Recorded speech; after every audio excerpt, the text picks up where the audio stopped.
Questions for reflection. In our first reading from the prophet Jeremiah, the Lord speaks to his chosen people Israel, promising a new covenant, and I quote, "For they shall all know me from the least of them to the greatest." End quote. God's plan of salvation from the beginning was meant to be universal. Israel was chosen to be the messenger and sign. That promise is fulfilled in the new covenant offered to the new Israel, the church, by and through Jesus Christ. All men and women are called into that new covenant, sealed in the blood of the Lamb of God. Hear these words of Jesus in the Gospel of St. Matthew, chapter 26, verses 26 to 28. Now as they were eating, Jesus took bread and blessed it and broke it and gave it to the disciples and said, "Take, eat, this is my body."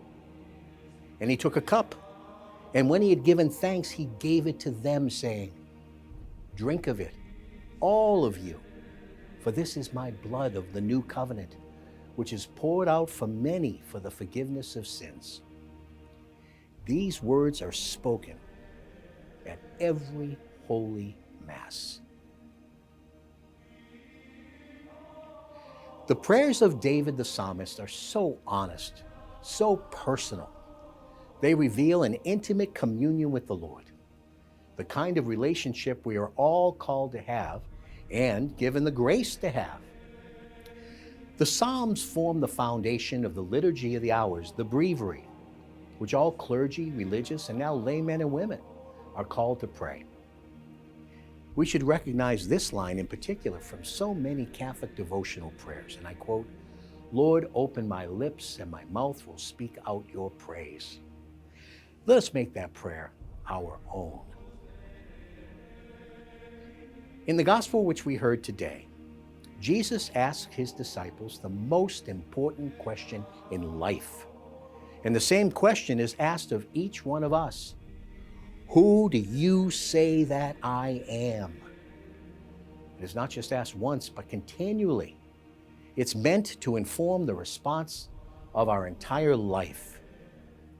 How we answer that question determines who we will become and how we will live. It is a question which cannot be answered indirectly or half-heartedly. It is not enough to rely on what some say. The question is profoundly personal as well as public. Who is Jesus Christ to me? And how does my answer affect the way I live? Our relationship with Jesus Christ and membership in his body, the church, is meant to affect change in every aspect of our lives as human persons and influence the way in which we participate in our families, our associational groups, our work, commerce, civil society. To be a Christian is a new way of being a human person. Today, that question is presented to you and to me once again, as we hear this gospel passage of the encounter between Jesus and the apostles.